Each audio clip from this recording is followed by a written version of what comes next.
ये टॉपिक है checking consistency, reliability and validity. ये अभी हम लोग डिस्कस कर रहे हैं और ये क्वेश्चनर डिजाइनिंग के बाद का पार्ट है। ये is an extension to questionnaire designing part. ठीक है, अभी ब्रेक में जाने से पहले हम लोग बात कर रहे थे स्टैंडर्डाइज स्केल्स की, और मैंने कुछ आपको एक साइट भी दिखाई थी एनपीसी, और वो बुकलेट्स होते हैं। ये एजेंसी है, आपको भी मालूम है कि आगरा में एक मेंटल असाइलम है, वहाँ का भी जो रिसर्च इंस्टीट्यूट है वो लोग भी ये स्टैंडर्डाइज स्केल्स डेवलप करते हैं। तो ये स्टैंडर्डाइज स्केल्स अगर आप यूज कर रहे हैं तो रिलायबिलिटी और वैलिडिटी टेस्टिंग, ये जो पार्ट है ये आपने नहीं किया तो भी चल जाता है, बिकॉज ये स्केल्स ऑलरेडी स्टैंडर्डाइज्ड है। आपके क्वेश्चनर को स्टैंडर्डाइज करना होता है, आपने अगर खुद बनाया है तो। और ऑब्वियसली आप अगर यूज कर रहे हैं रेडिली अवेलेबल स्केल्स तो फिर उसको स्टैंडर्डाइज नहीं किया तो भी चल जाता है। Means you can easily do away with this particular step in your research study once you start using your standardized scales.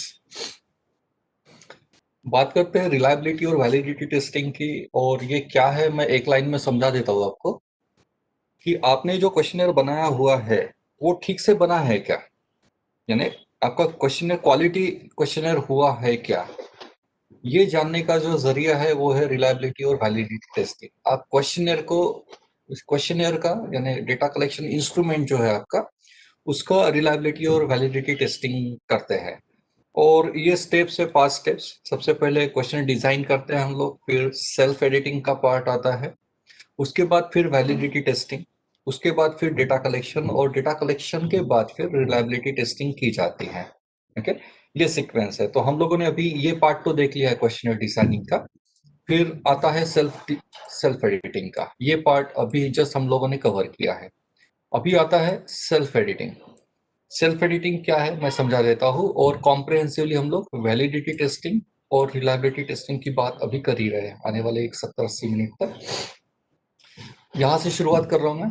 Questionnaire आपका एक बार तैयार हो गया आपके लेवल पे, तो आप उसको खुद ही एडिट कर लेंगे। अब ये करना कैसे है, आपने जो क्वेश्चनर बनाया हुआ है वो आप अपने आंखों के सामने रखेंगे। वो सॉफ्ट कॉपी हो सकती है या फिर हार्ड कॉपी। हार्ड कॉपी रही तो ज्यादा बेटर।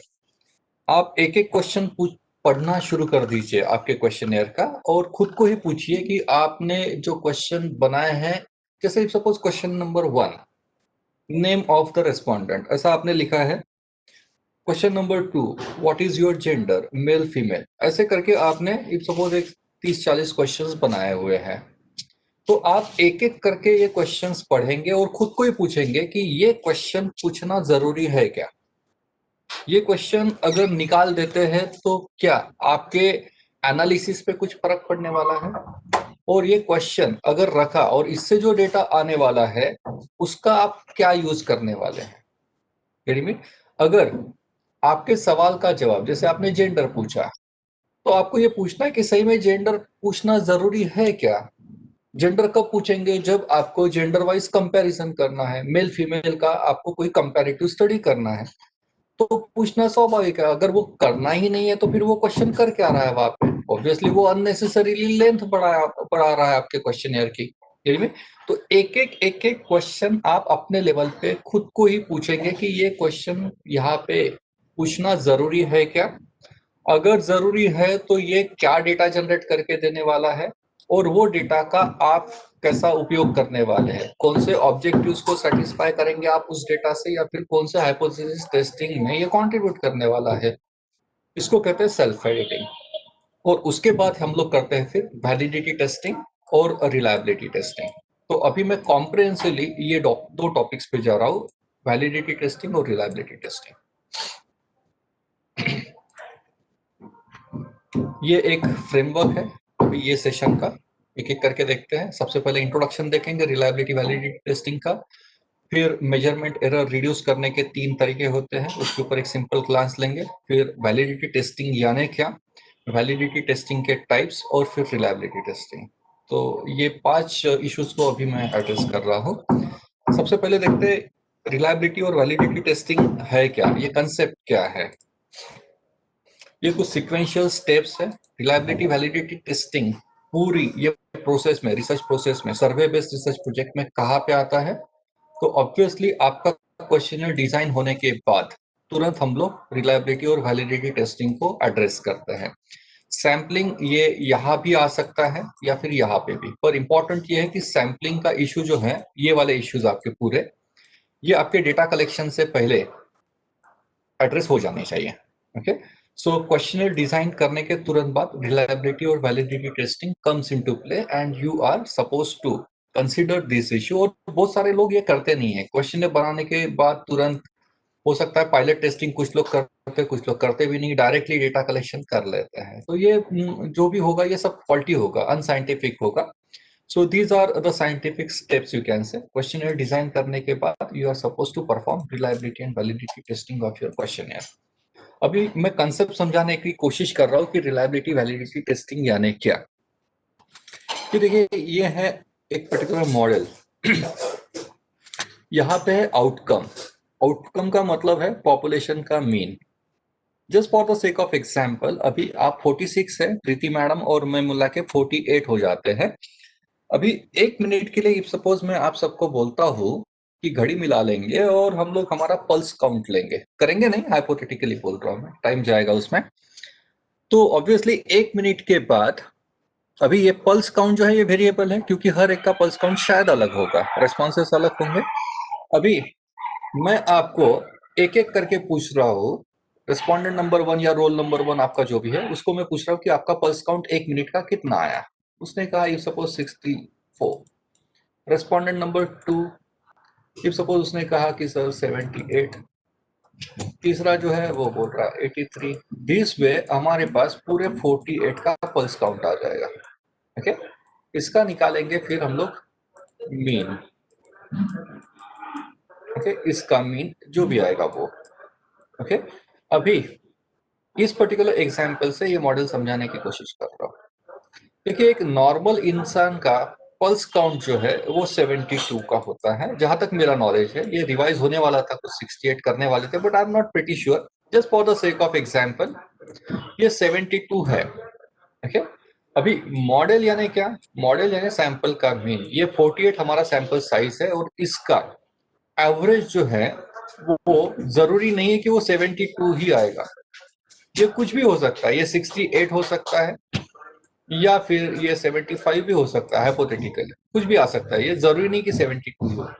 अभी ये जो फर्क आ रहा है ये है डिजायर्ड आउटकम, और ये जो है ये यहाँ पे ये जो फिगर है ये सपोज 68 है, तो ये 4 एरर हो जाएगी। गेटिंग मी?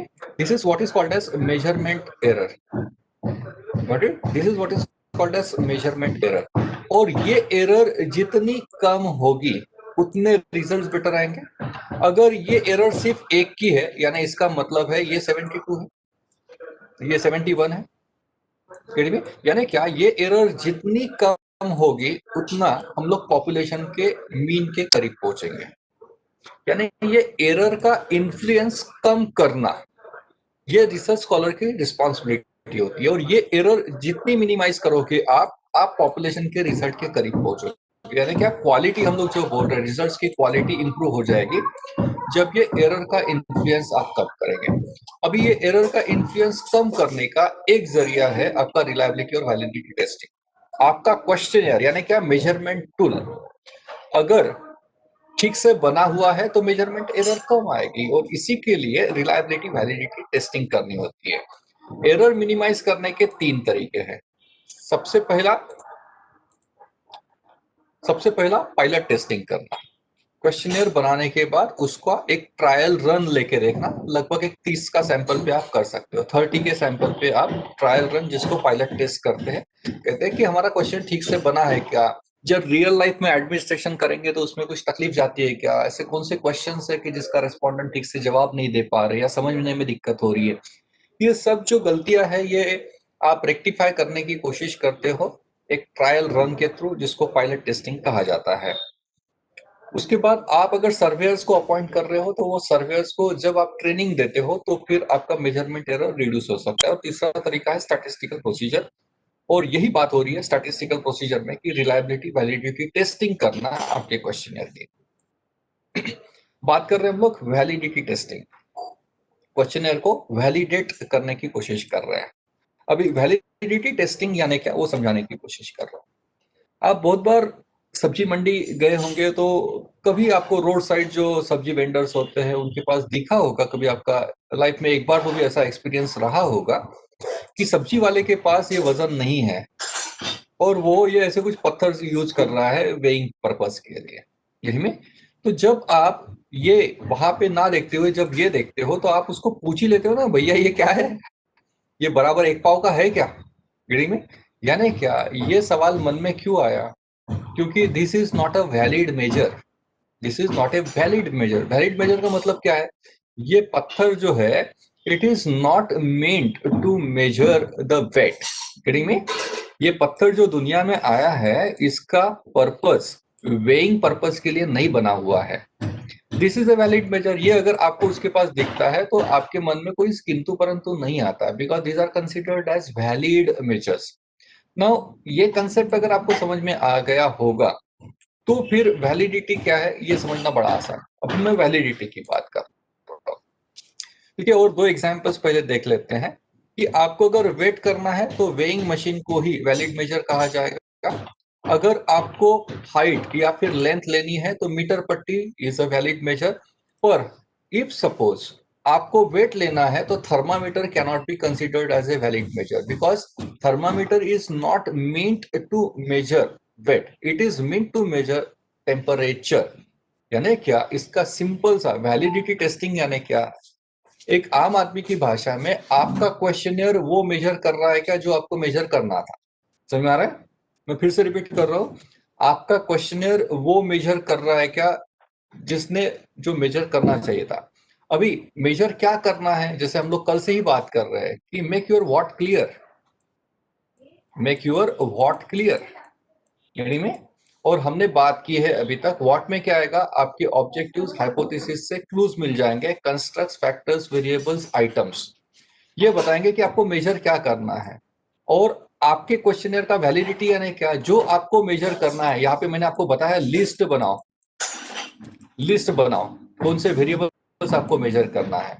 और रिसर्च स्कॉलर की गलतियां कहाँ पे होती है, लिस्ट ना बनाते हुए क्वेश्चनर डायरेक्टली बनाना, यानी ऑब्वियसली वो क्वेश्चनर फॉल्टी है, because it is not a valid measure, because it is not measuring what it is set out to measure. यानी क्या, what should be pretty clear, then your question can be considered as valid. So validity is about कि आपका questionnaire वो major कर रहा है क्या जो आपको मेजर करना था। अगर ये चीजें आपका, ये आपके डिफाइंड कंस्ट्रक्ट्स है और वेरिएबल्स है, ये अगर आपके क्वेश्चनर में एड्रेस किए गए हैं तो फिर your questionnaire can be considered as a valid question, otherwise not. और जैसे मैं बार बार बोल रहा हूँ, वो 125 क्वेश्चन वाला एग्जांपल मैंने आपको बताया, बेटा तेरे पास 7 वेरिएबल्स है, 125 क्वेश्चंस क्यों पूछे, your questionnaire is not valid. Got it.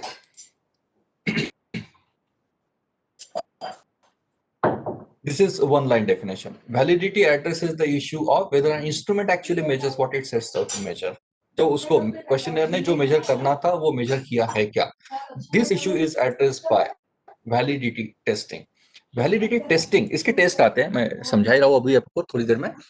पर इसके ना टेस्ट में कोई न्यूमेरिकल फिगर जनरली नहीं आते। आपका क्वेश्चनर कितनी हद तक यानी डिग्री इंटेंसिटी, कितनी हद तक, ये डिग्री इंडिकेट करता है वैलिडिटी, कि आपका क्वेश्चनर कितनी हद तक वैलिड है ये बता देता है। और ये जनरली परसेंटेज में रिफ्लेक्ट होता है कि यार हाँ 90% तक ओके है, या फिर 70% आपका क्वेश्चनर ओके लग रहा है। ये इस तरीके से रिस्पॉन्सेस आते हैं। ये कैसे आते हैं मैं समझा रहा हूं आपको। सो इन शॉर्ट, एक आम आदमी के भाषा में वैलिडिटी बात करता है एक्यूरेसी की, कि आपका इंस्ट्रूमेंट एक्यूरेट है क्या। एक्यूरेट यानी क्या, देखिए आप जब फ्यूलिंग स्टेशन यानी पेट्रोल पंप पे जब जाते हो तो आप जीरो सेट है कि नहीं देखते हो ना। क्यों देखते हो, क्योंकि आपको 100 रुपए का पेट्रोल अगर डालना है तो वो 100 रुपए का सही में आ रहा है क्या, यानी क्या एक्यूरेट आ रहा है क्या, वो देख रहे हैं ना आप।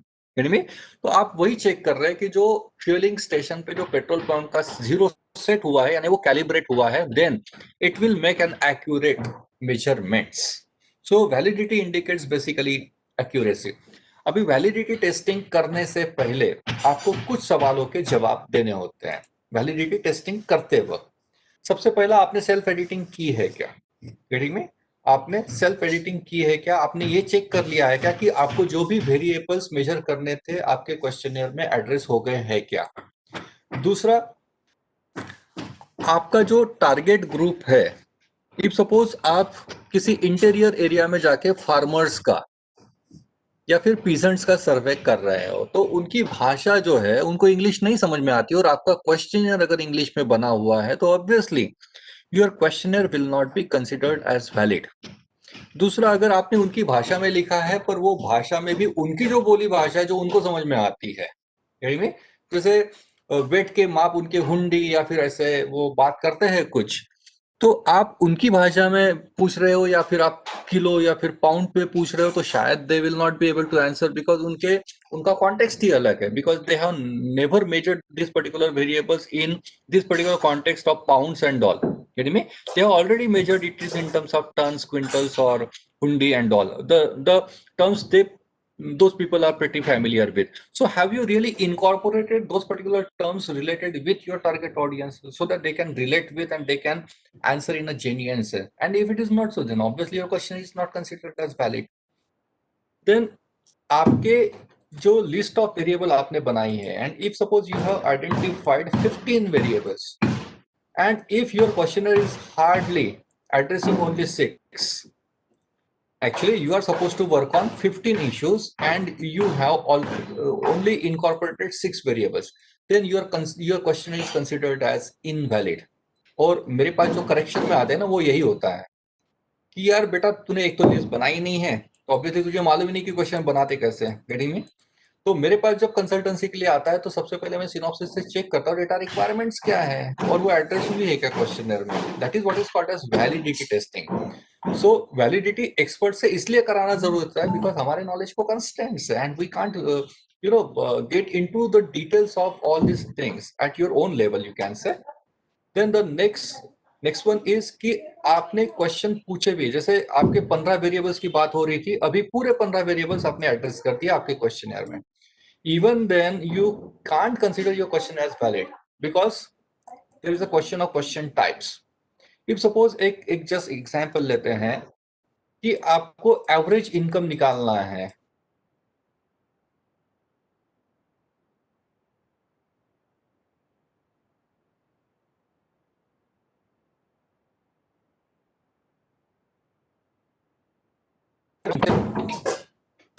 you have identified income as a variable and now you have incorporated this particular question in your questionnaire. Okay, and the question is like this: what is your monthly income? Okay, what is your monthly income? And A, 0 to 20,000. Then you suppose B, 20 to 40,000. Then C, 40 to 60,000, and D, above 60,000.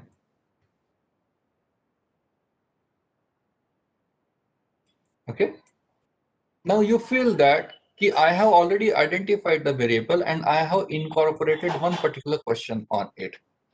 Even then, in this particular case, your questionnaire is not valid. Why it is so?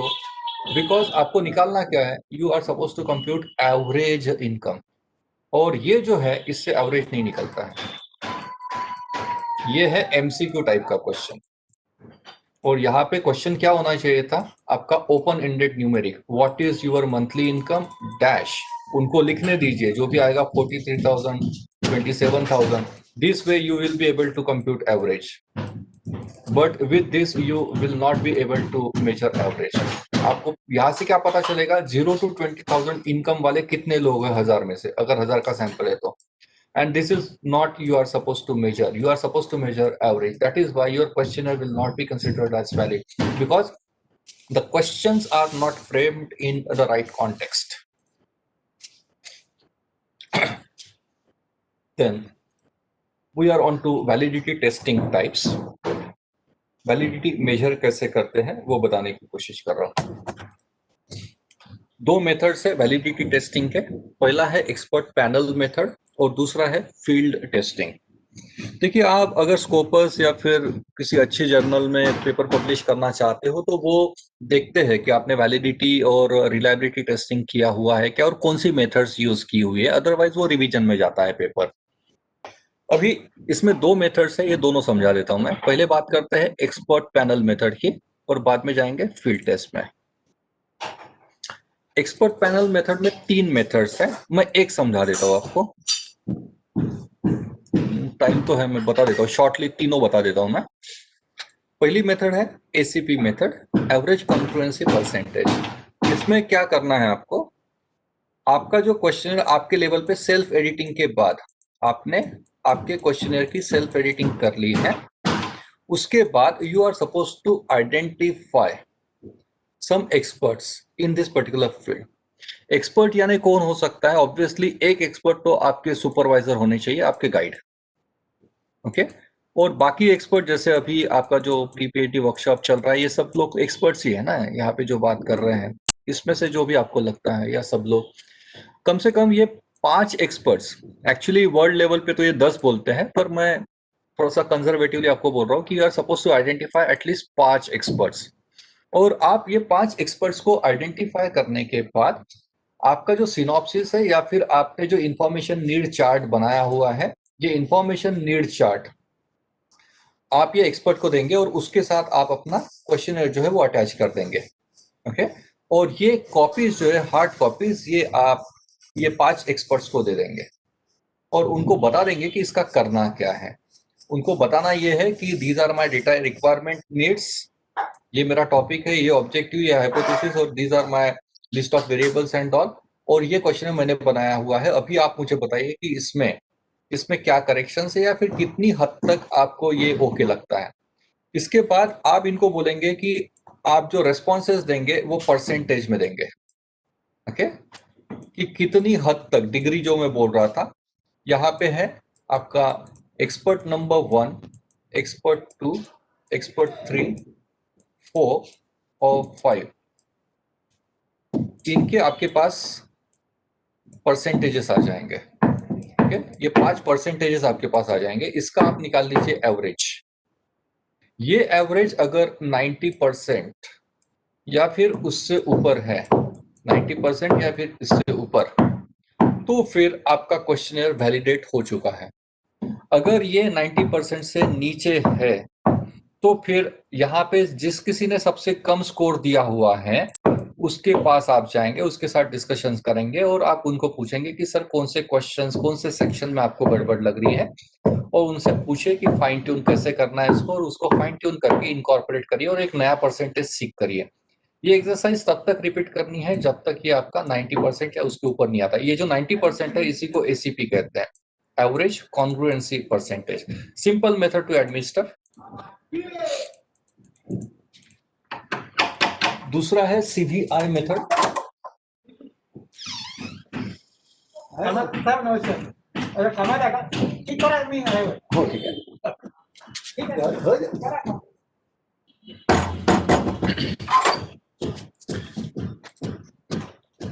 ये आईसीवीआई और एससीवीआई, ये दो methods है, एक एक line में मैं समझा देता हूँ। I is about individual item, indicator की जो हम लोग बात कर रहे थे ना, कंज्यूमर एटीट्यूड में मैंने आपको 6 से 7 स्टेटमेंट्स दिखाए थे, यहाँ पे होंगे शायद मेरे पास। ये कंज्यूमर एटीट्यूड में ये स्टेटमेंट्स है, इंडिविजुअल स्टेटमेंट्स इसको कहते हैं। ओके, अभी आप एक्सपर्ट के पास जाके आप हर एक इंडिविजुअल स्टेटमेंट को 1 to 4 की रेटिंग में, ये देखिए ये 1 to 4 का रेटिंग है, आप इनको बोलेंगे कि ये 1 to 4 में हर एक आइटम को आपको रेट करना है। 1 stands for not relevant, 2 stands for somewhat relevant, 3 stands for relevant and 4 stands for very relevant। और ये पूरे आइटम को रेटिंग आएगी, और आपको देखना है कि कितने आइटम को 3 और 4 की रेटिंग आई है, कितने आइटम को 3 और 4 की रेटिंग आई है। और उसके बाद इफ सपोज 5 में से 4 आइटम को आपकी 3 या 4 की रेटिंग आई है, तो इसको आपको परसेंटेज में कन्वर्ट करना है। 4 divided by 5 is 0.8, this is 80%।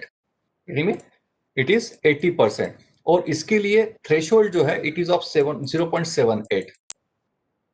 ये अगर ये स्कोर ICVI कहते हैं इसको, ये ICVI स्कोर अगर 0.78 से ऊपर आता है तो फिर आपका क्वेश्चन वैलिडेट हो चुका है, समझ में। और ये जैसे इंडिविजुअल के लिए किया है वैसे ही पूरे के पूरे स्केल के लिए भी कर सकते हैं आप। पूरा का पूरा है ना, इसको SCVI कहते हैं। एस है ना, एस स्टैंड्स फॉर स्केल। ये कैसे करते हैं वो भी बता देता हूं मैं। सिमिलर मेथड है एज यू कैन सी। ये आपके 10 आइटम्स है और ये आपने 6 एक्सपर्ट्स को अपॉइंट किया हुआ है और हर आइटम को वो रेट कर रहे हैं 1 to 4 में, रेडी में। और ये जो क्रॉस क्रॉस किया हुआ है ये रेलिवेंट आइटम्स है, यानी क्या, ये 6 एक्सपर्ट्स में से आइटम नंबर 1 को 5 लोग रिलीवेंट बोल रहे हैं। तो out of 6, 5 are saying the item is relevant, तो इसका स्कोर आ जाता है 0.83। जैसे देख रहे हैं आप, हर आइटम का ये स्कोर निकलेगा और इसका एवरेज यहाँ पे निकालेंगे एज यू कैन सी। ये एवरेज आ रहा है 0.9 और ये 0.78 से ऊपर है, यानी क्या, आपका ये जो पूरा का पूरा एटीट्यूड का जो स्केल हम लोग बोल रहे थे ये वैलिडेट हो चुका है by the method of SCVI। तो ये 3 मेथड्स है जो आप आसानी से कर सकते हो। उसके बाद हम लोग बात कर रहे हैं फील्ड वैलिडिटी की। इसमें 3 मेथड्स आते हैं। एक है कंटेंट वैलिडिटी, उसके बाद है क्राइटेरिया रिलेटेड वैलिडिटी और उसके बाद है फिर कंस्ट्रक्ट वैलिडिटी। मैं तीनों समझा देता हूं आपको। देखिए, कंटेंट वैलिडिटी जो है वो एक्सपर्ट के थ्रू करते हैं, जो एक्सपर्ट पैनल ACP वाला मेथड जो मैंने आपको बताया वो कंटेंट वैलिडिटी का है। और इसी में एक प्रकार आता है कंटेंट वैलिडिटी में जिसको कहा जाता है फेस वैलिडिटी।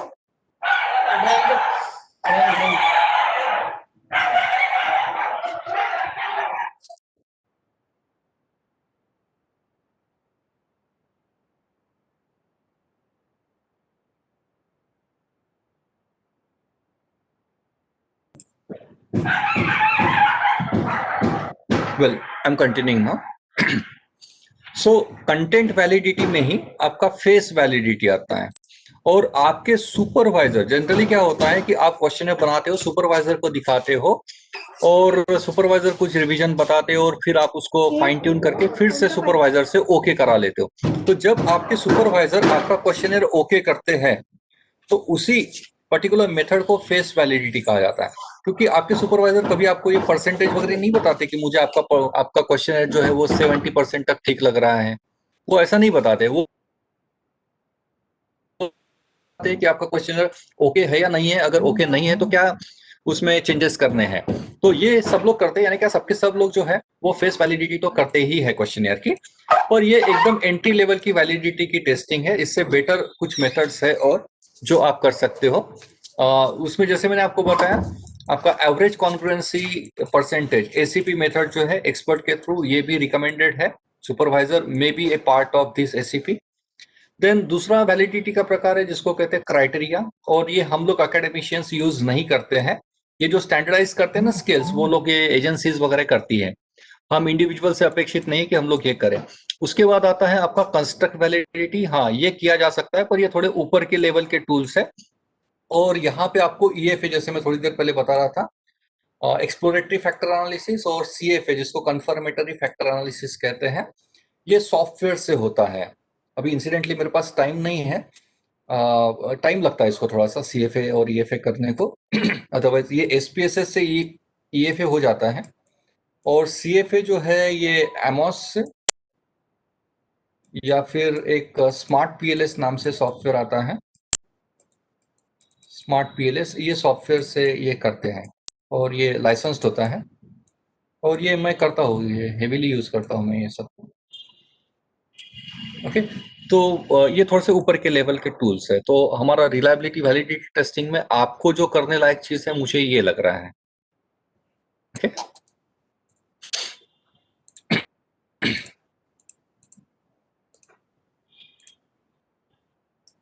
ये देखिए, एक एग्जाम्पल है, रियल लाइफ एग्जाम्पल ही है।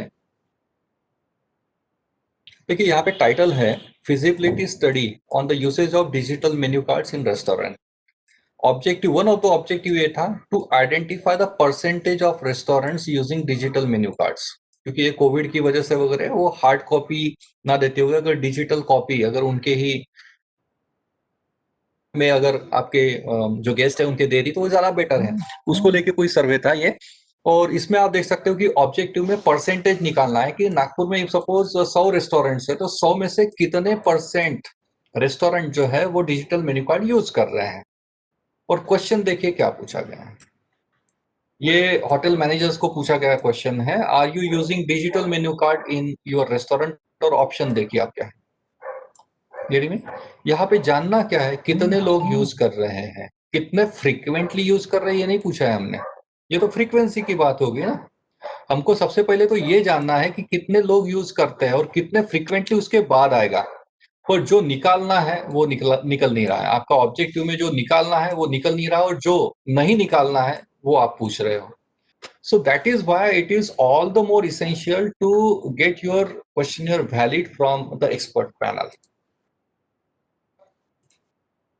फिर इसका मैंने बता दिया था आपको, बाद में क्राइटेरिया नहीं करते हम लोग, कंस्ट्रक्ट वैलिडिटी जिसमें कन्वर्जेंट वैलिडिटी और डिस्क्रिमिनेंट वैलिडिटी ये होता है। मैं ये तो ब्रीफली बता देता हूँ आपको, आउटपुट्स में दिखा देता हूँ। स्मार्ट पीएलएस से मैंने किया था हाल ही में एक का, मेरे क्लाइंट का, उसके मैं आउटपुट दिखा देता हूँ आपको। ईएफए जो एसपीएसएस से हो जाता है और सीएफए आप स्मार्ट पीएलएस सॉफ्टवेयर से करते हो। पहले बात करते हैं कॉन्वर्जेंट वैलिडिटी की। कॉन्वर्जेंट वैलिडिटी यानी क्या समझाने की कोशिश कर रहा हूं मैं। दो प्रकार की वैलिडिटी है, पहले बात करते हैं हम लोग कॉन्वर्जेंट वैलिडिटी की। कॉन्वर्जेंट वैलिडिटी में क्या होता है कि अभी जो मैंने आपको एटीट्यूड वाला दिखाया था, यहां से समझा देता हूं।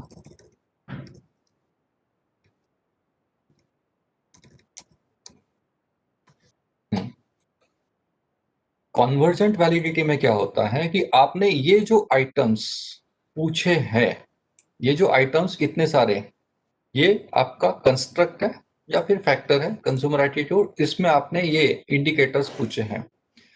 तो यहाँ पे ये पर्टिकुलर आइटम का आपस में कोरिलेशन है क्या, इनका आपस में कोरिलेशन कितना है, वो जानने की जो प्रक्रिया है that is what is called as convergent validity. क्योंकि आपने ये कंस्ट्रक्ट चूज किया है तो ये सब इसी के बारे में बात करनी चाहिए इन्होंने, यानी ये सब आइटम्स इसको डिफाइन कर रहे हैं क्या, ये जानने की जो प्रोसेस है that is what is called as convergent validity. और ये सॉफ्टवेयर से होता है। मैं आउटपुट दिखा रहा हूं भी आपको।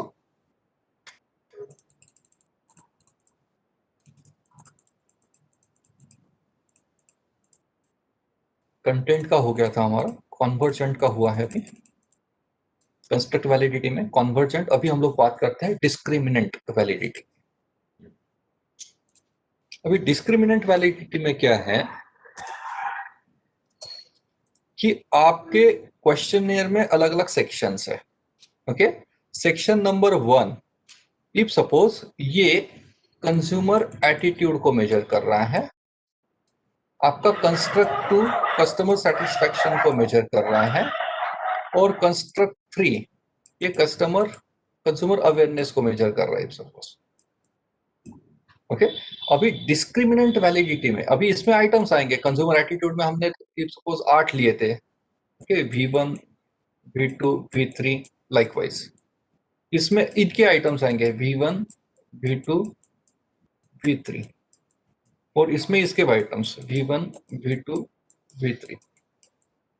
ओके, अभी डिस्क्रिमिनेंट कॉन्वर्जेंट में क्या हो रहा है, ये जो है इनका आपस में कोरिलेशन कैसा है। ओके, ये जो है इनका आपस में कोरिलेशन कैसा है और इसका आपस में कोरिलेशन कैसा है, ये हो गया कॉन्वर्जेंट वैलिडिटी।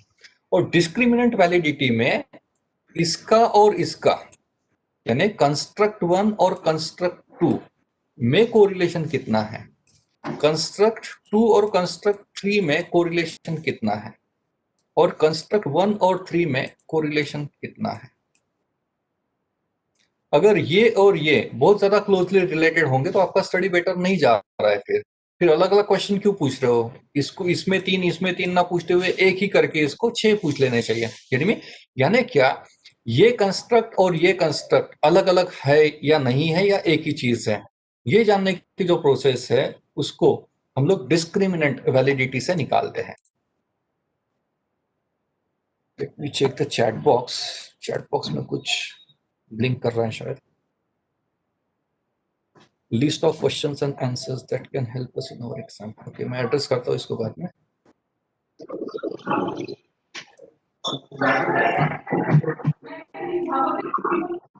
ओके, देखिए कॉन्वर्जेंट वैलिडिटी की जो बात हो रही थी, इसमें 3 चीजों का रिपोर्टिंग करते हैं।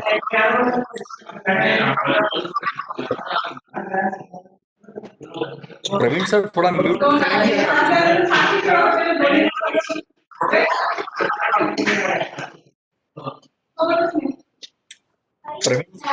प्रवीण सर,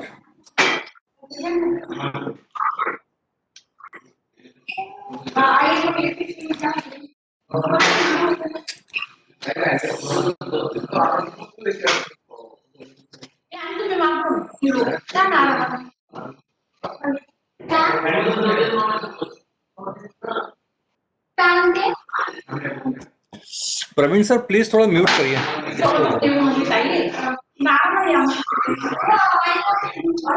तुम्ही काय काय जाणं बसून जाणं होते ऑटोला 2 मिनिट टाकणार हे करणार नाही हो संक्रांत आहे ना संक्रांत प्रवीण सर थोड़ा म्यूट करेंगे आप, डिस्टर्ब हो रहा है।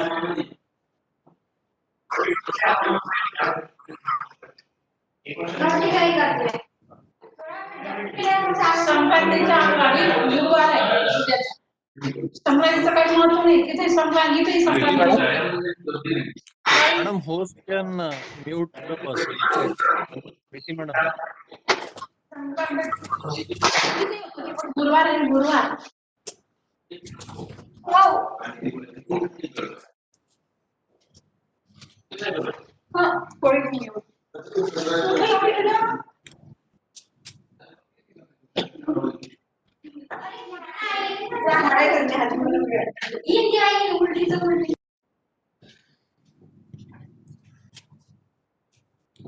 ओके, मैं कंटिन्यू कर रहा हूँ। कॉन्वर्जेंट वैलिडिटी रिपोर्ट करते वक्त ये 3 मेजर्स का रिपोर्टिंग करते हैं। एक है फैक्टर लोडिंग, दूसरा कंपोजिट रिलायबिलिटी जो क्रॉन्सबैक अल्फा का रिपोर्टिंग होता है, और तीसरा है एवरेज वेरिएंस एक्सट्रैक्टेड एवीई। इसके मैं आउटपुट भी दिखा रहा हूँ आपको। ये स्मार्ट पीएलएस का आउटपुट है और ये रिपोर्टिंग करते हैं। ये आपके कंस्ट्रक्ट्स है, आप जैसे देख रहे हो ये कंस्ट्रक्ट्स है और इसकी कंपोजिट रिलायबिलिटी आप देख रहे हो, और ये है एवरेज वेरिएंस एक्सट्रैक्टेड।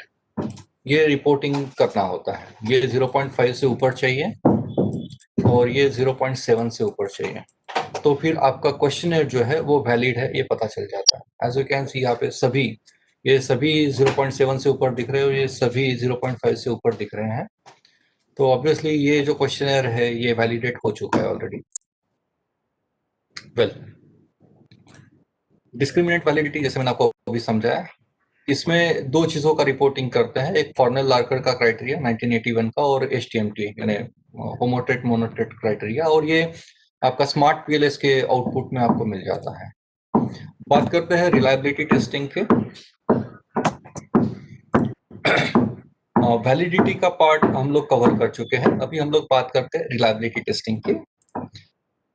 रिलायबल का मतलब है, जैसे आप देख रहे हो यहाँ पे स्क्रीन पे, कि एक पर्टिकुलर ट्रेन, उसका जो अलॉटेड टाइम है, जो भी स्लॉट है, उसमें अगर वो हमेशा आ रही है, जैसे दुरांतो की अगर हम लोग बात करते हैं, नागपुर से 8:50 को निकलती है और मुंबई वो सवेरे 6:50 को पहुंच जाती है, और ये रिकरेंटली हो रहा है, और ये 1 साल नहीं 2 साल नहीं, जब से लॉन्च हुई है तब से ये हो रहा है। तो हम लोग क्या बोलते हैं, Duronto is more reliable. Why it is so? Because it has been consistently delivering over the period of time.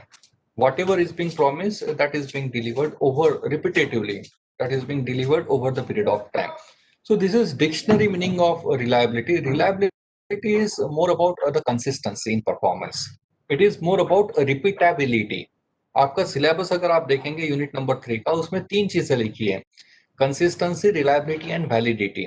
तो इसमें से वैलिडिटी की बात हम लोग कर चुके हैं, और रिलायबिलिटी और कंसिस्टेंसी ये 2 अलग चीजें नहीं है, ये एक ही है।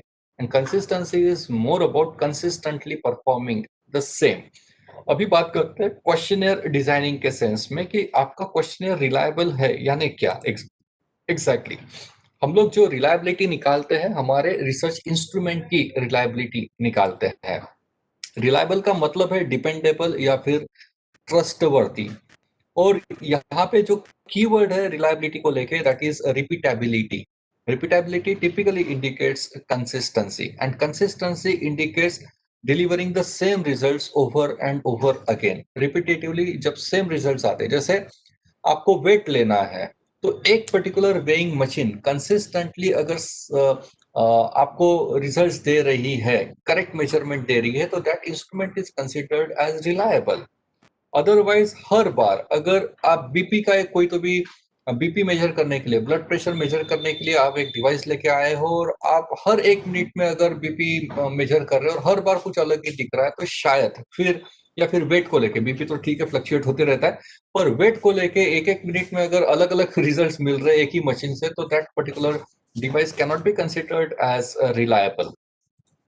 अभी क्वेश्चनर के सेंस में देखते हैं हमारे सोशल साइंस या फिर सर्वे बेस्ड रिसर्च प्रोजेक्ट में रिलायबिलिटी यानी क्या। It is more about exhibiting और displaying same behaviour over and over again. यानी यहाँ पे क्या है, जनरली रिलायबिलिटी का एक मेजर जो हम लोग बहुत ज्यादा रिपोर्टिंग करते हैं वो है क्रॉन्सबैक अल्फा का। और रिलायबिलिटी की जो टेस्टिंग है उस पे 3-4 मेथड्स है, वो मैं पहले समझा देता हूँ। और उसमें से जो रिकमेंडेड मेथड्स है क्रॉन्सबैक अल्फा की, उसका मैं एक छोटा सा डेमोन्स्ट्रेशन भी आपको करके दिखा देता हूँ। यानी आपका क्वेश्चन है, मैं आम आदमी की भाषा में समझाने की कोशिश कर रहा हूँ, आपका क्वेश्चन रिलायबल है यानी क्या। आपने आपके रेस्पोंडेंट पे आपका क्वेश्चन एडमिनिस्टर कर लिया, डेटा ले लिया, अभी उनके पास से ही फिर से आप वो डेटा लेते हो, तो क्या वो सेम डेटा आपका क्वेश्चन जनरेट करके दे रहा है? That ability is considered as reliability of your questionnaire. Methods देखते हैं रिलायबिलिटी टेस्टिंग की। ये रिलायबिलिटी टेस्टिंग जो है ये मोस्टली आपका कोरिलेशन एनालिसिस के जो प्रिंसिपल्स है उसके ऊपर बेस्ड है। और रिलायबिलिटी जो है वो कोरिलेशन कोएफिशिएंट से ही मेजर की जाती है। ये कुछ मेथड्स आपकी स्क्रीन पे दिख रही है, ये मैं थोड़ा सा समझा देता हूँ आपको। ये है पहली रिपीटेबिलिटी मेथड, दूसरी है आपकी इंटरनल कंसिस्टेंसी मेथड जो ईएफए सीएफए से की जाती है, और उसके बाद है फिर इक्विवेलेंस जो हम लोग जनरली नहीं करते हैं। ये इंटररेटर वगैरह हम लोग नहीं करते, जो एजेंसीज होती है ना जो स्टैंडर्डाइज स्केल्स बनाती हैं वो लोग ये करते हैं, पर इंडिविजुअल्स में हम लोग जो सबसे ज्यादा करते हैं वो ईएफए सीएफए। स्कोपस के जो पेपर्स आप देखेंगे उसमें आपको ईएफए सीएफए ही दिखेगा, रिपीटेबिलिटी भी नहीं दिखती है रियल प्रैक्टिस में। हाँ, मैं सिर्फ एजेंसीज की बात कर रहा हूँ, एजेंसीज करती है रिपीटेबिलिटी, पर इंडिविजुअल रिसर्च स्कॉलर हमारे जैसे जो है वो इंटरनल कंसिस्टेंसी निकालते हैं, जिसमें आप देख रहे हैं कि ये जो मेथड है स्प्लिट हाफ, नीचे में जो दिख रही है ब्लैक कलर में,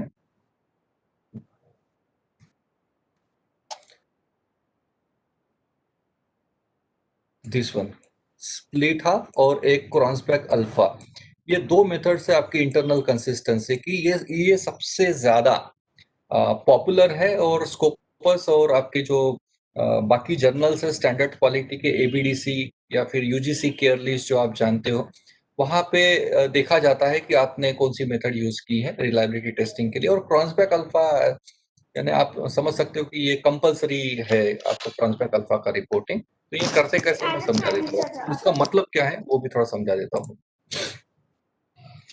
तो इसमें 2 डायमेंशंस है, एक है रिपीटेबिलिटी को लेके और दूसरा है इंटरनल कंसिस्टेंसी को लेके। ये दोनों मैं अपनी भाषा में समझा देता हूँ आपको। ये टेस्टिंग है आपकी रिलायबिलिटी की, रिपीटेबिलिटी जिसको टेस्ट रिटेस्ट मेथड कहते हैं, और इंटरनल कंसिस्टेंसी में split half, then parallel form या फिर अल्टरनेट फॉर्म मेथड, और उसके बाद फिर है आपका क्रॉन्सबैक अल्फा। और इसके बाद चौथा एक आता है मैकडोनल्ड्स ओमेगा, मैकडोनल्ड्स ओमेगा जिसको कहते हैं। ये 4 मेथड्स आती है इसमें और ये रिकमेंडेड है। मैं ये चारों समझा देता हूँ आपको। पहले बात करते हैं रिपीटेबिलिटी की, जिसको कहते हैं टेस्ट रिटेस्ट रिलायबिलिटी। इसमें आपने जो क्वेश्चनियर बनाया हुआ है वो क्वेश्चनियर, एक पिक्चर है मेरे पास, आपने क्वेश्चनियर बनाया और आपने इफ सपोज 200 का सैंपल है आपका, 200 सैंपल पे आपने आपका क्वेश्चनियर जो है वो एडमिनिस्टर कर लिया। अभी आपके पास डेटा है इनका फिल्ड इन फॉर्म से 200, और आज इफ सपोज आपने ये है 13 जनवरी 13 जनवरी 2021 को आपने ये एडमिनिस्टर किया 200 फॉर्म्स और आपके पास ये फिल्ड इन फॉर्म्स है। अभी टेस्ट रिटेस्ट में क्या होगा, आप फिर से एक समय के बाद, जैसे फिर से अप्रैल में 3 महीने के बाद अप्रैल 2021 में आप ये 200 जो है इनके पास फिर से जाएंगे और सेम फॉर्म आप इनसे फिलअप करा लेंगे। Getting me? और अभी आपके पास एक ही फॉर्म के 2 रेस्पॉन्सेस है, आपका टाइम 1 का डेटा और आपका टाइम 2 का डेटा। ओके, यहाँ पे हमने एटीट्यूड मेजर किया था और यहाँ पे आपके पास 1 2 3 ऐसे 200 का सैंपल है और एटीट्यूड के इनके स्कोर्स है। ओके, यहाँ पे एटीट्यूड के आपके पास 200 के स्कोर है और आप 3 महीने बाद जा रहे हो और फिर से वही क्वेश्चनर उन्हीं 200 पे आपने एडमिनिस्टर किया और फिर से आपके पास एटीट्यूड इन्हीं के फिर से स्कोर आ जाएंगे। अभी आप देख रहे हो कि ये जो स्कोर्स आ रहे हैं, इफ सपोज ये रिस्पोंडेंट 1 का 31 स्कोर आया है, इसका इफ सपोज 37 आया है, तीसरे का 53 आया है, दिस वे, और यहाँ पे आ रहे हैं। तो अभी आप इन दोनों के, ये एक्स सीरीज हो गई और ये वाई सीरीज हो गई, और ये दोनों का आप कोरिलेशन कोएफिशिएंट निकालते हो। ये कोरिलेशन कोएफिशिएंट जो R से डिनोट होता है, ये आप मेजर करते हो कि ये 0.7 से ऊपर है या नहीं है। ये अगर 0.7 से ऊपर है तो फिर आपका क्वेश्चनर जो है वो रिलायबल माना जाता है बाय टेस्ट रिटेस्ट मेथड। और जो स्टैंडर्डाइज स्केल्स है, आप ठीक से पढ़ेंगे अगर वो बुकलेट, तो उसमें आपको ये मेथड का उल्लेख दिखेगा। और टेस्ट रिटेस्ट में R कितना आया हुआ है वो भी वो बुकलेट में मेंशन किया हुआ होता है as a reliability major.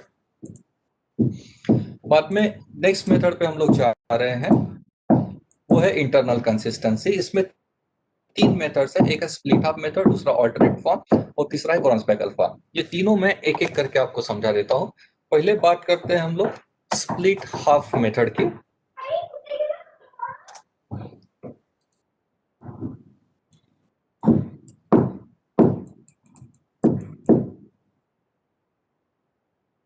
Split half, ये ना खास करके आपकी जो लिकर्ट स्केल जो होती है उसको उसका रिलायबिलिटी टेस्टिंग के लिए यूज होता है, लिकर्ट स्केल।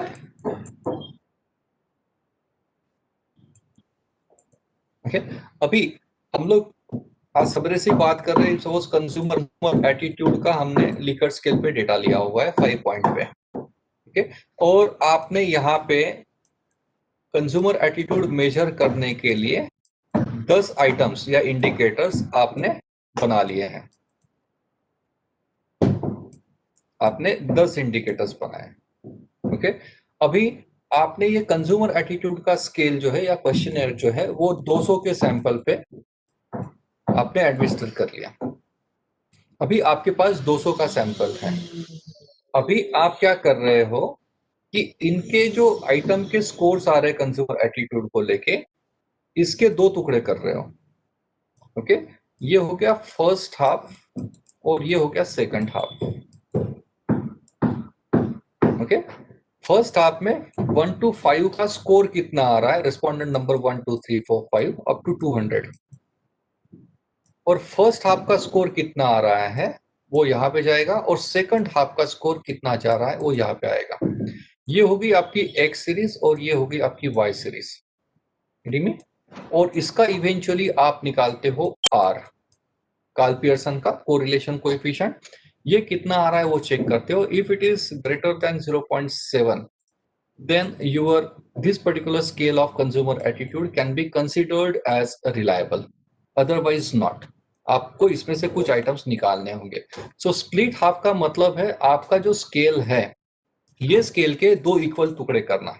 में अभी इसमें क्या होता है कि आप जब लिकर्ट स्केल बनाओगे तो थोड़ा सा एक प्रिकॉशन ये भी लेना है, अगर आपको स्प्लिट हाफ से रिलायबिलिटी टेस्टिंग करनी है तो ये जो नंबर ऑफ आइटम्स है ये इवन नंबर में लेने चाहिए, so that you can split it into 2 equal halves। अगर आपने ये 7 बना लिया तो एक में 3 चले जाएंगे, दूसरे में 4 चले जाएंगे, तो फिर ये R निकलेगा नहीं एक पर्टिकुलर, क्योंकि पेयर लगती है ना R के लिए। तो ये नंबर ऑफ आइटम्स जो है ये इवन नंबर में अगर रहे तो स्प्लिट हाफ ये आसानी से निकल जाता है। उसके बाद हम लोग जा रहे हैं नेक्स्ट मेथड में, वो है पैरेलल फॉर्म मेथड।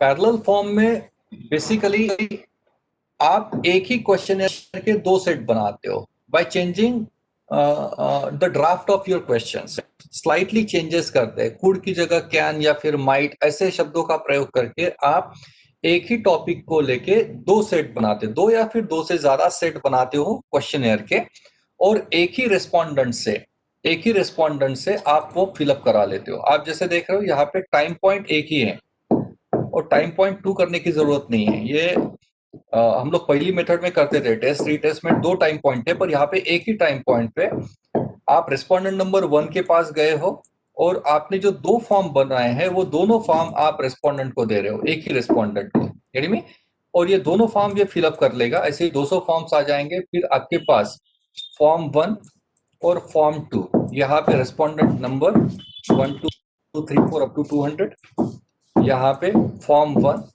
का रेस्पॉन्स, यहाँ पे फॉर्म 2 का रेस्पॉन्स। ओके, ये एक्स सीरीज हो गई आपकी, ये वाई सीरीज हो गई। यहाँ पे फिर से आपका डेटा आ जाएगा पेयर्ड फॉर्म में।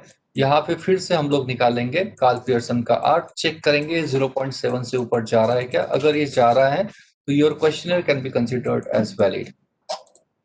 तो this is about parallel form या फिर ऑल्टरनेट फॉर्म मेथड इसको कहते हैं। उसके बाद एक लास्ट मेथड है जिसको कहते हैं क्रॉन्सबैक अल्फा। स्प्लिट हाफ का मैंने बता दिया आपको ऑलरेडी।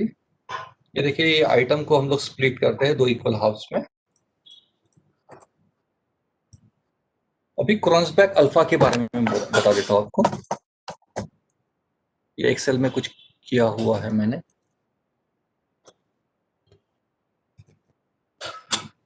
क्रॉन्सबैक अल्फा ये सबसे ज्यादा इंपॉर्टेंट है और इसका reporting as good as compulsory होता है। आप स्कोपस में या फिर डब्ल्यूएस में पेपर्स पब्लिश करोगे तो इसका रिपोर्टिंग कंपलसरी होता है। तो ये मैं दिखा देता हूं आपको कि ये बेसिकली कंसेप्ट क्या है। हमने अभी जो स्प्लिट हाफ देखा था, स्प्लिट हाफ ना आपके आइटम्स को हम लोग 2 हिस्सों में डिवाइड कर रहे हैं। स्प्लिट हाफ में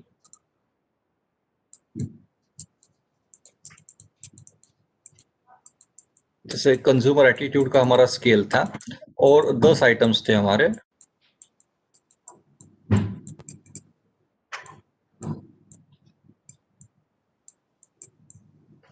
तो स्प्लिट हाफ में हम ये 10 आइटम्स को डिवाइड करने के तरीके अलग हो सकते हैं। हमने जब भी क्या किया था, पहले 5 आइटम अलग किए थे और दूसरे 5 आइटम हमने अलग किए थे। ये पार्ट 1 था और ये पार्ट 2 था। ओके, पर इन्हीं 10 आइटम को हम लोग अलग तरीके से भी कर सकते हैं। जैसे सिर्फ हम लोग इवन नंबर एक तरफ ले लेंगे, इवन नंबर एक तरफ और ऑड नंबर एक तरफ, तो फिर से स्प्लिट हाफ दूसरा हो जाएगा। हम लोग पहले 3 आइटम को या इसको अलग अलग तरीके से हम लोग स्प्लिट हाफ कर सकते हैं।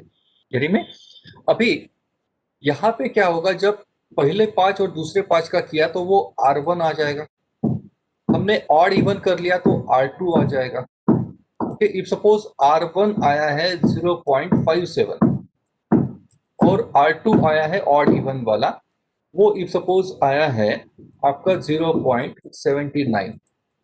अभी ये दोनों में से आप क्या मानेंगे कि कौन सा स्कोर ज्यादा बेटर यानी कौन सा कंसीडर करना चाहिए। तो यू विल गेट परप्लेक्स, क्योंकि स्प्लिट हाफ करने के तरीके अलग अलग हो सकते हैं। इसी प्रॉब्लम को ध्यान में रखते हुए इसी तरीके से आप R3 R4 भी निकाल सकते हो और इसके फिगर्स जो है ये अलग अलग आएंगे। फिर इसमें से कंसीडर कौन सा करना चाहिए, उसके लिए क्रॉन्सबैक अल्फा निकालते हैं। ओके, क्रॉन्सबैक अल्फा क्या करता है, इन सब का एवरेज निकाल के दे देता है। And that is why this is considered as the most reliable measure of reliability testing, Cronspach alpha, as you can see pictorially। आप जैसे देख सकते हो ये स्प्लिट हाफ निकाले हैं हमने बहुत सारे, और इसके जो मेजर्स आए हैं ये स्प्लिट हाफ के, उसका जो एवरेज है that is what is called as your Cronbach alpha. अभी मैं एक छोटा सा डेमोन्स्ट्रेशन दे रहा हूँ, ये SPSS से निकालते हैं और SPSS से क्रॉन्सबैक अल्फा कैसे मेजर करते हैं वो समझाने की कोशिश कर रहा हूँ। मैं मेरा सॉफ्टवेयर ओपन कर रहा हूँ, शायद थोड़ा सा हेवी सॉफ्टवेयर है तो 1 मिनट लगेगा शायद उसको बूट होने के लिए। Kindly allow me a moment.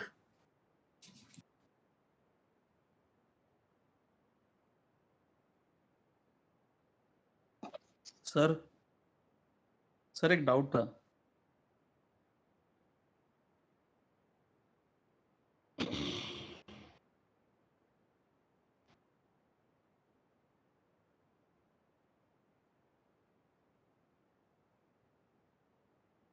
हाँ सर, बोलिए। हाँ सर, एक डाउट था। हाँ सर। सर एक कार्ल पियर्सन कोरिलेशन सर आपने बताया, तो सर अगर रिसर्च पैरामेट्रिक्स हो या नॉन पैरामेट्रिक्स हो, इससे कोई इम्पैक्ट नहीं होता ना सर इसका एनालिसिस अगर हम करते हैं तो? नहीं जैसे नहीं, empirical Karl study sir Pearson अगर का। हम कर एम्पिरिकल हाँ स्टडी कुछ होती है किसी की, तो हाँ। उसमें जो सैंपलिंग के लिए अपन ये यूटिलाइज कर रहे हैं कोरिलेशंस का एनालिसिस, तो कोई उससे इम्पैक्ट नहीं होगा ना सर जैसे रिसर्च पे, यानी कुछ ऐसा अलग नहीं, यानी उस पे जैसे क्वेश्चन नहीं कर सकते ना जैसे पैनल वाले जो ये अपन लास्ट में थेसिस सबमिशन करते हैं उस टाइम पे? अ, देखिए सर, कार्ल पियर्सन का कोरिलेशन कोएफिशिएंट जो है ये पैरामेट्रिक मेजर है। ये ओके ओके हाँ। पैरामेट्रिक मेजर है, ये नॉन पैरामेट्रिक नहीं है, ये पैरामेट्रिक मेजर है। और कार्ल हाँ सर। पियर्सन का आर जो है वो अलग अलग सेंस में निकालते हैं। अभी जो हम लोग डिस्कस कर रहे हैं ये एनालिसिस के लिए नहीं निकाल रहे हैं हम लोग। कार्ल पियर्सन का आर क्वेश्चनर को रिलायबल है कि नहीं, रिलायबिलिटी टेस्टिंग के लिए निकाल रहे हैं। तो ओके पर्पज ओके। यहाँ पे डिफरेंट है। और आप जो बोल रहे हो वो एनालिसिस के व्यू पॉइंट से है कि हाँ आपको हाँ सर। कोई टेस्टिंग करनी है, कोई टेस्टिंग हाँ करनी है, उस वक्त कोरिलेशन कोएफिशिएंट निकालते हैं और वो कोरिलेशन कोएफिशिएंट सिग्निफिकेंट है या नहीं है उसके लिए टेस्ट ऑफ सिग्निफिकेंस करते हैं। तो ओके उसको सर। पैरामेट्रिक टेस्ट ही कहते हैं। Okay sir. Okay sir. मैं ये थोड़ा सा डेमोन्स्ट्रेशन दिखा देता हूँ और फिर आपके कुछ क्वेश्चंस होंगे तो मैं डेफिनेटली एड्रेस करता हूँ। ये पैरामेट्रिक नॉन पैरामेट्रिक क्या है ये भी शंका होगी तो वो भी दूर कर देता हूँ मैं। पहले ये थोड़ा सा क्रॉसबैक अल्फा का कंप्लीट कर लेते हैं।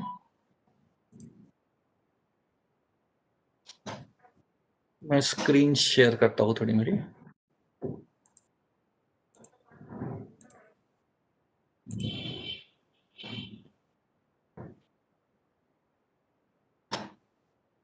स्क्रीन दिख रही है कि मेरी एसपीएसएस की? दिख रही sir. Okay. Yes, sir. SPSS का आपका ट्रेनिंग शायद कल से शुरू हो जाएगा। पर अभी मुझे क्रॉसबैक अल्फा दिखाना, ये एक्सेल से भी निकलता है पर एक्सेल से थोड़ा टाइम लगता है, प्रोसीजर है उसमें, पर एसपीएसएस में जल्दी निकल जाता है ये और थोड़ा इजी भी है एसपीएसएस से और थोड़ा बेटर होता है एसपीएसएस से, इसलिए मैं एसपीएसएस से करके दिखा रहा हूँ आपको। ये मैंने डेटा इंपोर्ट कर लिया है। ये इंपोर्ट कैसे करते हैं डेटा, ये एक्सेल से इंपोर्ट किया है मैंने ये डेटा। ये आपको कल बताया जाएगा शायद, और आप में से बहुत सारे लोगों को तो आता भी होगा, ये इट इज प्रीटी कॉमन। अभी मैं क्रॉसबैक अल्फा निकाल रहा हूँ, ये हमारी स्केल है। देखेंगे, आप देखेंगे ये मेरे आइटम के स्कोर्स है, 1 to 5 में रेटिंग आए हैं। देखिए, इफ सपोज कोई एक एक्सपीरियंस को लेके एक कंस्ट्रक्ट है, उसको लेके 1 2 3 4 5 6 7 8 और 9 आइटम्स लिए हैं, यानी में, और ये 1 to 10 में रेटिंग पूछा गया है। हर आइटम का 1 to 10 में रेटिंग कितना आया है, कितना है रेस्पॉन्सेस के हिसाब से। और ये रेस्पोंडेंट नंबर दिख रहे हैं आपको 1 2 3 4 5, ये वर्टिकली ये रेस्पोंडेंट नंबर है। ओके, ये 120 का सैंपल दिख रहा है आपको और 1 to 10 में इन्होंने रेटिंग की है। जैसे ये जो है, ये पहला जो आइटम है इसको लेके 2 का रेटिंग दिया रेस्पोंडेंट नंबर 1 ने, 2 ने इसको 4 का रेटिंग दिया। इस तरीके से 1 to 10 के रेटिंग्स मेरे पास है। अभी मुझे चेक करना है कि एक्सपीरियंस को लेके ये जो 10 आइटम्स है ये रिलायबल है क्या, ये मुझे चेक करना है। ओके, तो अभी मैं इसका रिलायबिलिटी टेस्टिंग कर रहा हूँ। रिलायबिलिटी टेस्टिंग के लिए मैं क्रॉसबैक अल्फा निकाल रहा हूँ।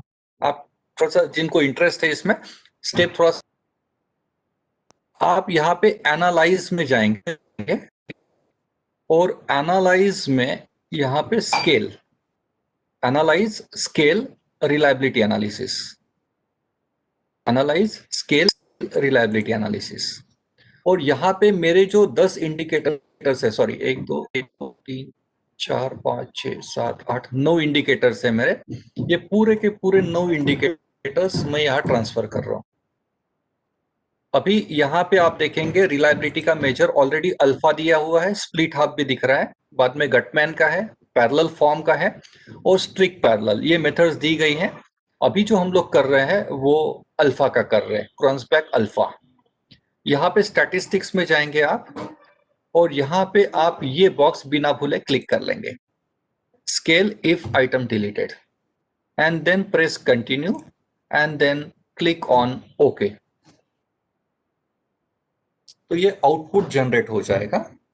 अभी यहाँ पे जो है आपका रिलायबिलिटी स्टैटिस्टिक्स दिख रहा है आपको, ये आ रहा है 0.629। ये आइडियली सोशल साइंसेस में 0.7 से ऊपर बेटर माना जाता है, यानी में पर टॉलरेंस 0.6 से 0.7 के बीच में रहा तो भी चल जाता है, पर आइडियली 0.7 के ऊपर होना चाहिए।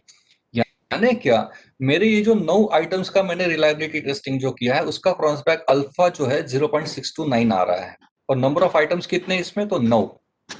यानी क्या, ये स्केल वैलिड सॉरी रिलायबल मानी जा सकती है, क्योंकि 6.2 यानी ये राउंड ऑफ करके 6.3 आ रहा है, 0.63 नॉट बैड, कंसिडर किया जा सकता है। पर बात ये हो रही कि ये 0.7 के आसपास लेके जा सकते क्या इसको, तो वो कहां से पता चलेगा आपको। ये नीचे जो टेबल दिख रहा है आइटम टोटल स्टैटिस्टिक्स, ये पूरे 9 आइटम जो है इसका लेखा जोखा यहाँ पे, और ये जो आखिरी का कॉलम है ये चेक करिए, इसका हेडिंग क्या है, क्रॉसबैक alpha if item deleted.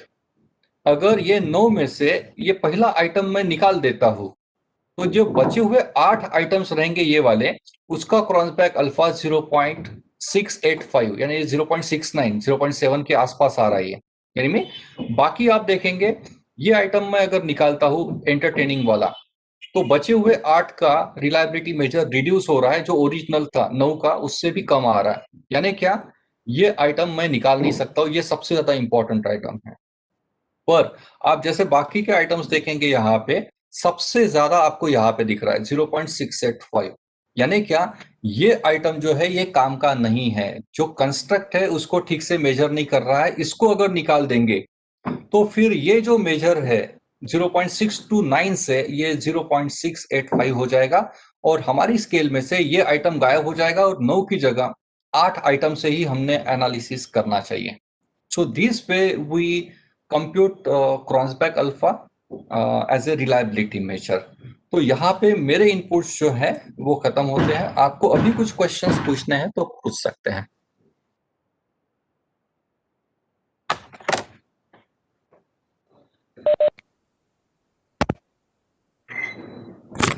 Exam में ये टेस्टिंग हम जैसे आपने बोला, रिलायबिलिटी टेस्ट, सॉरी सर ये प्लीज एक एक करके रिलायबिलिटी पूछिए। टेस्ट और वैलिडिटी टेस्ट को लेके एग्जाम में किस टाइप की क्वेश्चंस आते हैं? क्वेश्चंस का मैं एक बार प्रीति मैडम से बात करता हूँ कि are we really suppose to means discuss this things with you. I am not pretty sure according to no, protocols, kind of let me kind get of it confirm. Example. Sir अपन कल का हाँ, मैं प्रीति ma'am से एक बार, हाँ कल का सेशन हो जाने हाँ मैडम, है, और कल का जो आखिरी का आधा घंटा रहेगा तब अपन क्वेश्चन आंसर डिस्कस करेंगे। ओके, अच्छा नहीं, इनको हम लोग स्पेसिमेन ऐसे कैसे आ सकते हैं ऐसे दिखा सकते हैं। Sample question paper. बिल्कुल सैंपल क्वेश्चंस, हाँ ठीक है, मैं वो कल डिस्कस कर लूंगा मैडम। हाँ yes okay, thank you sir, thank you. Sir जैसे हमने डिस्कस किया कि रिलायबिलिटी टेस्टिंग के लिए 200 रिस्पोंडेंट्स लिए, तो डज दैट मीन कि हमें ये 200 क्वेश्चनर्स फिल करने हैं फ्रॉम 200 रिस्पोंडेंट्स, और फिर again we have to, if reliability testing is okay, then again we have to fill the same questionnaires again, ठीक है, मैं or एड्रेस if कर देता हूँ। some change. ठीक है, आई गॉट इट मैडम। देखिए ये जो 200 का मैंने अभी लिया है ये just for the sake of example था। ओके, आपका सैंपल इफ सपोज 1000 का है, आपने 1000 फॉर्म्स फिलअप कर लिए हैं।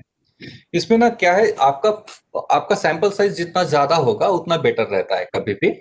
यहाँ पे क्या हो रहा है, अभी 200 के सैंपल साइज पे ये 0.629 आ रहा था, तो इसमें ये नहीं कि आपका ये 0.7 से नीचे आ रहा है तो आपको फिर से सर्वे करना है, वैसा मतलब नहीं है।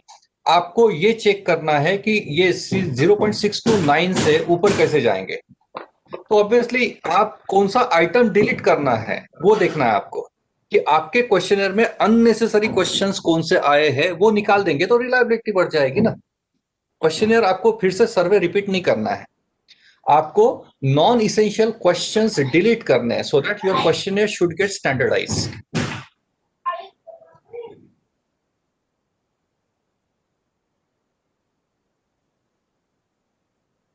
और उसको वहां से हम लोग एलिमिनेट कर रहे हैं क्वेश्चनर से, and this is what is sir अगर called standardization of your questionnaire. Total sample size 1000 है फॉर एग्जांपल, और मैंने रिलायबिलिटी टेस्टिंग के लिए फॉर से 200 सैंपल्स पे किया, इफ आई से इट इज फाइन, अगर 0.7 आ जाता है, तो मैं rest of the questionnaire remaining 800 respondent से फिल करना पड़ेगा, और 200 का ऑलरेडी फिल्ड है, दैट कैन बी कंसिडर्ड।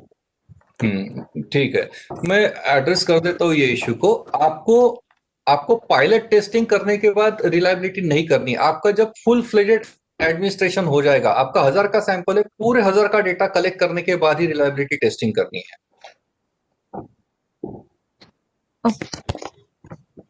आपको रिलायबिलिटी टेस्टिंग एनालिसिस से पहले करनी है, पूरा का पूरा सर्वे होने के बाद। ओके, आई हैड इंप्रेशन कि क्वेश्चनर प्रॉपर डिजाइन हुआ है या नहीं, तो हम before circulating it we will do the reliability testing whether the questionnaire is okay और नॉट। नहीं, मैंने स्टेप्स दिखाई थी मैडम, मेरी पहली स्लाइड आज की, उसमें मैंने स्टेप्स लिखी थी, और उसमें स्टेप नंबर 4 डेटा कलेक्शन लिखा है मैंने, और स्टेप नंबर 5 रिलायबिलिटी टेस्टिंग ऐसा लिखा है। यानी क्या, डेटा कलेक्शन होने के बाद रिलायबिलिटी टेस्टिंग आती है। Okay, designing first come validity, then data collection, then reliability. Okay sir, exactly. Thank you.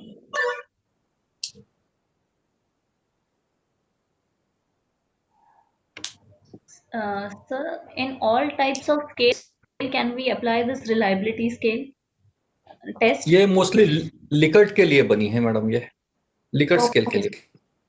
Okay.